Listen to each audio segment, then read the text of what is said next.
তারা করে হবে আরেক ব্যক্তি আমাদের সবাই কোনো উদ্যোগ নাই, কোনো আপত্তি নাই, কোনো অসুবিধা নাই, আমরা কাজ করে বসে বসে গল্প করে করে আমাদের সময়টা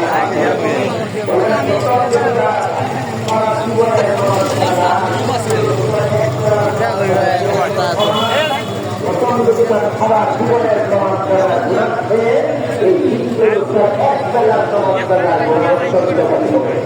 এই গুণানুগণ মানুষের কুলবুঝের কারণে অবহেলার কারণে যে যত বেশি অবহেলার করে গুণা করবে তার একটা গুণানুগণ আর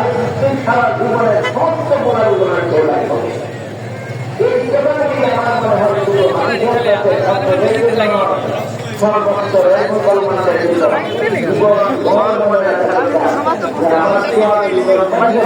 আমাদের কোন চিন্তা থাকে আর গুণাগুলো আমার